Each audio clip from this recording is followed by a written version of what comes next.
venue in Swindon. And we have.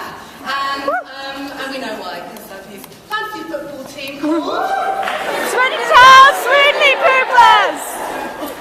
Now, the 14 Stars has sold over 1 million books in the US, which is incredible. And it is steadily climbing up the UK book charts. So if you love this book as much as we all do at Penguin, tell a friend, tell a family member, tell a teacher. Heck, stop someone in the street and tell them about this book. Because we know that if anyone can make this book the #1 bestseller in the UK, it's you guys. Now, yeah, you can look like that too. So finally, I've got some boring bits to tell you. In the very unlikely event of a fire, there's a fire exit there, and one for us behind stage. You can take photographs, you can film, but no flash photography, please. If you want to tweet about it, we encourage you to use the hashtag #TFIOS And what else do I need to tell you? I need to tell you at the end, please stay seated at the end, because there's lots of instructions about the signing line and the dedication line. So if you just wait to the very end, when I come on, that'd be brilliant.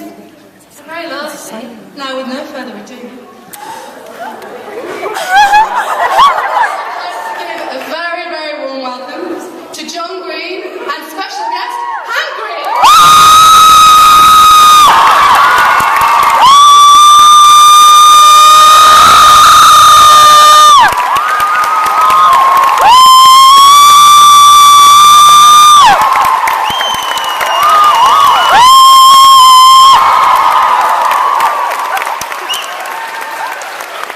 This room got way cooler since we were in here last time. Yeah, wow, this is awesome.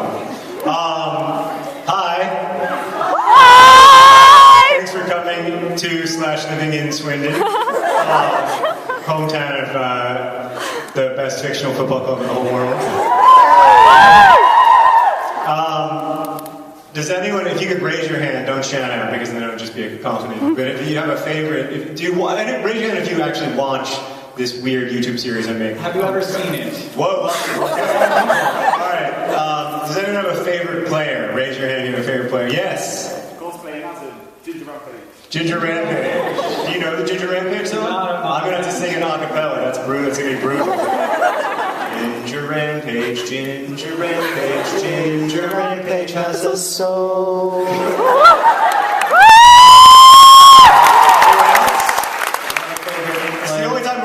In our entire history. Yeah. In the corner there. Yes. He doesn't have a song, he's silent. His song is just 42 seconds of silence. This is the selectively mute player on our team, Merrick, who doesn't have a song. But, it's like that. Yes? Leroy Williamson. I think we know that one. Leroy Williamson scores occasionally.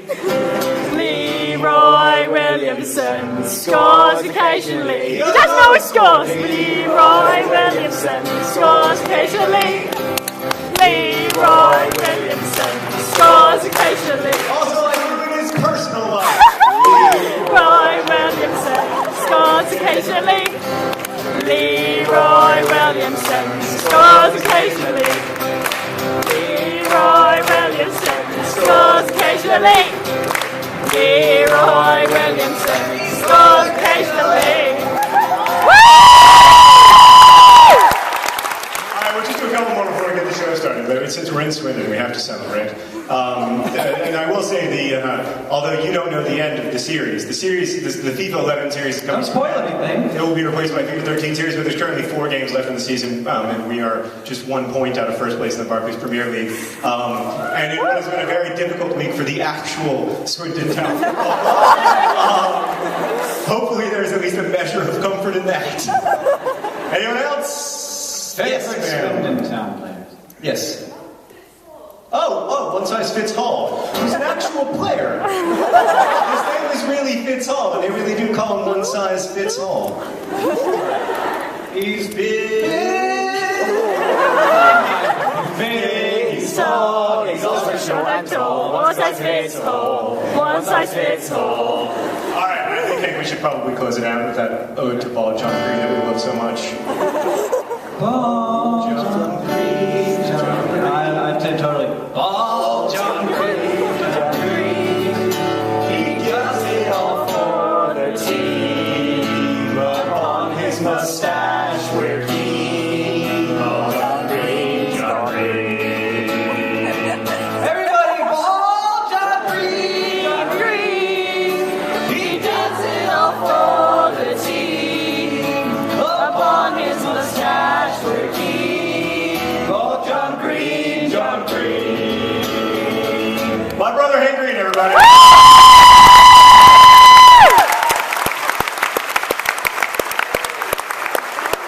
That must have been very strange for those of you who don't watch the fictional song.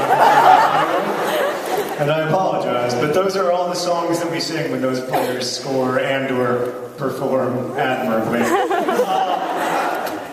I'm really so excited to be here in Swindon, and I wanted to start the tour here because it has become a place very close to my heart, even though I've never visited it before. It just seemed like the only place to start the tour, and I'm so grateful to this amazing museum, which I hope you have the chance to walk around because, wow. I made a video for Henry, I was so excited about it. It's like heaven for a 3-year-old boy.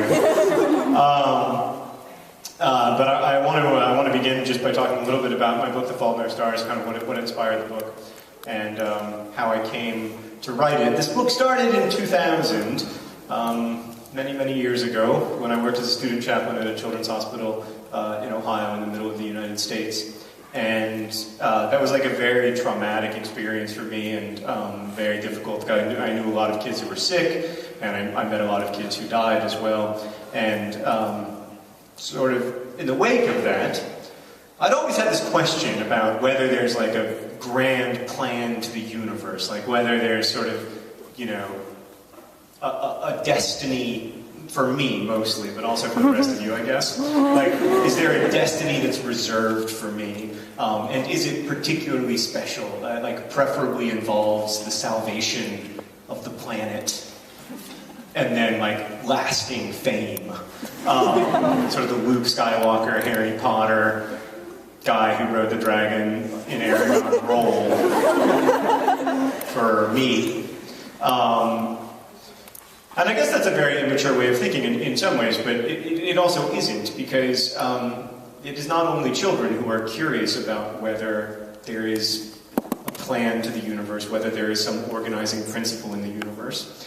And I went into my work as a chaplain very curious about that, and I emerged from it feeling that either the universe is totally apathetic to the lives of individual human beings, or else it acts as if it were totally apathetic to the lives of individual human beings. And so then the question became not like, is there a special destiny reserved for me, which I had been pretty well disavowed of. The question became like, is there meaning at all in human life? And if there is it inherent? Is it something that we must like discover or derive? Or is it constructed? Is it something that we must sort of like build together? And lots of people feel that if meaning in human life is constructed, then it isn't really real. But there are lots of things that are constructed that are really real, like the Steam Museum, you know, which we built and is real.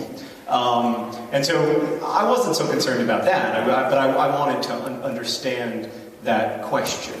And that question really obsessed me, and it led to me writing a lot of awful fiction set at a children's hospital about sick kids. Actually, it wasn't about sick kids, it was about me, mostly. Like a hotter version of me. The most finished version of these terrible stories that I have, which some people have read parts of who contributed to the project for Awesome, involves a thank you. I mean, sorry I gave you a terrible story for your $20. It went to charity. Or it will go to charity, I should say, since the checks haven't been written yet. But the most finished version is mostly about like this chaplain who, despite having absolutely no prospects and many problems, including alcoholism, manages to attract like a bevy of female doctors. And it's like, which charming lady doctor will he choose? It's ridiculous. And eventually I had to kind of let go of that stuff. And I think a lot of writing is learning to let go of stuff that you like, learning to let go of stuff that feels close to you because it's not useful to the reader. There's a big difference between writing for yourself and writing for a reader. And if you're writing to process, your own trauma, as I was, I think, for those first 8 years that I was working on and off on The Fault in Our Stars, you're not really writing for an audience. You're not really writing for someone else. You're not trying to make a gift for someone. And that's ultimately what a book is. I try to give you a gift of the story, and then you give me the extraordinary gift of reading it closely and generously and in an open-minded way. So for many years it was terrible. And then in 2009 at a Harry Potter conference, I became friends with a young woman named Esther, who was very sick with cancer and was sick throughout our friendship and died in August of 2010 when she was 16. But through our friendship, the story kind of transformed, and it stopped being about me, and it started being about something else. It started to be me trying to make a gift for you, trying to make something that might be useful to you, or that you might believe in, or that you might care about. Whether it's constructed meaning or derived meaning that I'm trying to get at, ultimately, I realized in writing this story, I don't care. I don't care who built the Steam Museum. I just like it. And I want to be okay to just like it. I want to be okay to walk outside on this astonishingly, improbably sunny day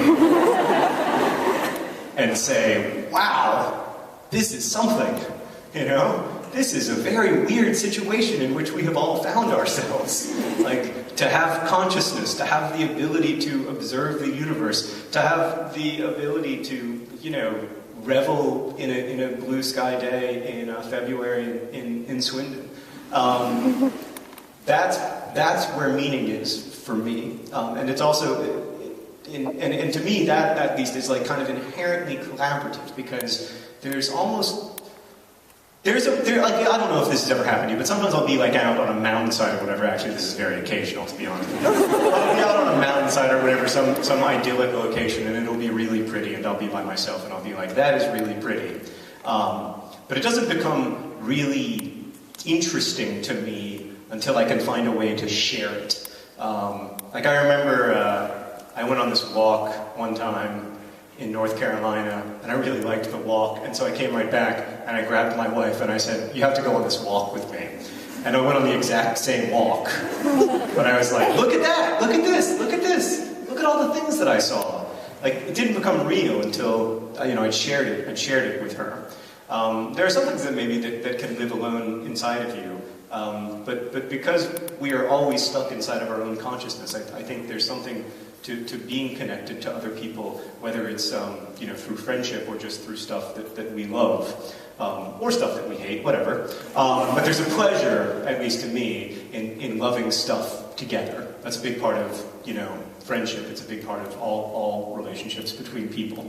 Whether it's a football club or Nerdfighteria or a book, whatever it is, there is pleasure in that collaboration, that building of meaning together.